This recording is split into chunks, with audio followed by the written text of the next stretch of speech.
అందరికీ నమస్కారం. నా పేరు బుక్కే విశ్వనాథ్ నాయక్. ఈరోజు రాష్ట్ర వ్యాప్తంగా తిరుమల తిరుపతి లడ్డు పైన జరుగుతున్నటువంటి వైఎస్ఆర్ కాంగ్రెస్ పార్టీ శ్రేణులు చేస్తున్నటువంటి వివాదాస్పద వ్యాఖ్యలపైన గౌరవ రాష్ట్ర మంత్రివర్యులు మండిపల్లి రాంప్రసాద్ రెడ్డి గారు ఇచ్చినటువంటి పిలుపు మేరకు వారి యొక్క విమర్శలను తిప్పికొట్టండి అని చెప్పేసి ఇచ్చిన పిలుపు మేరకు ఈరోజు రాయచోట్ల కూడా ఒక నిరసన కార్యక్రమం ఏర్పాటు చేయడం జరుగుతున్నది. మేము ఒకటి చెప్తున్నాం. వైఎస్ జగన్మోహన్ రెడ్డి గారు గడిచిన 5 సంవత్సరాల కాల వ్యవధిలో వైఎస్ఆర్ కాంగ్రెస్ పార్టీ హయాంలో తిరుమలలో 1 లీటర్ పాలు లేకుండా, 1 లీటర్ పెరుగు లేకుండా, 1 లీటర్ వెన్న లేకుండా 68 లక్షల లీటర్ల నెయ్యిని తయారు చేసి దాంట్లో రకరకాల విపరీతమైనటువంటి కెమికల్స్ను కలిపి లప్సా లాంటి బాత్రూమ్స్లో వాడేటువంటి కెమికల్ను సైతం కలిపి ఈరోజు తిరుమల లడ్డు ప్రతిష్టను దెబ్బతీసినటువంటి పరిస్థితిని మనం చూస్తున్నాం. ఇదిట పక్కన పెడితే దీంట్లో జంతువులు కొవ్వు లేదు అని సిట్టులో వచ్చింది.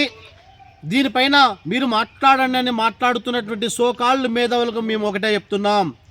గడిచిన 5 సంవత్సరాల కాల వ్యవధిలో 1 లీటర్ పాలు లేకుండా, 1 లీటర్ పెరుగు లేకుండా, 1 లీటర్ వెన్న లేకుండా 68 లక్షల లీటర్ల కెమికల్స్తో తయారు చేసినటువంటి నెయ్యిని 20 కోట్ల లడ్డులు తయారు చేసి 250 కోట్ల రూపాయలకు కకృతిపడి దాదాపు 20 ఇంటూ ఒక్కొక్క లడ్డును 4 చొప్పున తిన్నా కూడా 80 కోట్ల మంది అవుతారు. అంటే సగటున ఈ భారతదేశ జనాభాలో 146 కోట్ల జనాభాలో ఇప్పుడు 80 కోట్ల మంది మీరు ఇచ్చినటువంటి విష పదార్థాలను తిన్నారు.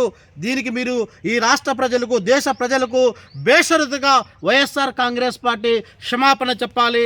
బేషరతుగా వైఎస్ఆర్ కాంగ్రెస్ పార్టీ నాయకుడు జగన్మోహన్ రెడ్డి రాష్ట్ర ప్రజలకు సమాధానం చెప్పాలి. అంటే 86 లక్షల లీటర్ల నెయ్యిని 1 లీటర్ కూడా పాలు లేకోకుండా మీరు పెరుగును తయారు చేస్తారంట, నెయ్యిని తయారు చేస్తారంట, మీగడను తయారు చేస్తారంట.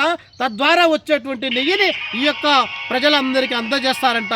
ఎక్కడ తలకాయ పెట్టుకుంటారో ఒకసారి ఆత్మ పరిశీలన చేసుకోవాలని చెప్పేసి వైఎస్ఆర్ కాంగ్రెస్ పార్టీ శ్రేణులకు నేను విజ్ఞప్తి చేస్తున్నాను.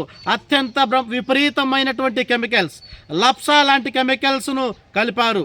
మీరు కేటాయించినటువంటి డైరీలకు, టెండర్ల ద్వారా కేటాయించినటువంటి డైరీలు ఏదైతే ఉన్నాయో, డేరా బాబా డైరీ కావచ్చు, లేకపోతే వైష్ణవి డైరీ కావచ్చు, ఆ డైరీ ఫాములకు ఏ ఒక్కరికి ఒక ఆవు లేదు. ఏ ఒక్కరికి ఒక ఆవు లేకపోవడంతో పాటు పక్కనున్న డైరీల దగ్గర కూడా 1-2 లీటర్ల పాలను కూడా కొనుక్కున్నటువంటి పరిస్థితి కనబడలేదు. కాబట్టి మేము చెప్తున్నాం, అయ్యా జగన్మోహన్ రెడ్డి గారు, మేము ఒకటే చెప్తున్నాం. ఈ సందర్భంగా గౌరవ ముఖ్యమంత్రి నారా చంద్రబాబు నాయుడు సార్ గారికి మేము ఒకటే విజ్ఞప్తి చేస్తున్నాం. సార్, ఎలాగో 11వ తేదీన మన రాష్ట్రంలో అసెంబ్లీ సమావేశాలు జరుపుతున్నారు కదా. అసెంబ్లీ సమావేశాలు జరిగేటువంటి నేపథ్యంలో 11వ తేదీన 11 గంటలకు 11 మంది వైఎస్ఆర్సీపీ శాసనసభ్యులు తీసుకొచ్చేసి మొట్టమొదటగా 1 లీటర్ పాలు, 1 లీటర్ పెరుగు, 1 లీటర్ వెన్న లేకోకుండా ఈ దేశంలో దాదాపు 20 కోట్ల లడ్డులను ఏ విధంగా తయారు చేసినారు, 86 లక్షల లీటర్లను నెయ్యి ఏ విధంగా తయారు చేసినారు, ప్రతిపక్షంలో ఉన్నటువంటి జగన్మోహన్ రెడ్డి ఆ రోజు సమాధానం చెప్పాలని చెప్పేసి రాష్ట్ర ప్రజలకు తెలియజేయాలని చెప్పేసి సందర్భంగా నేను విజ్ఞప్తి చేస్తున్నాను. ఇష్టానుసారంగా మాట్లాడడం కాదు.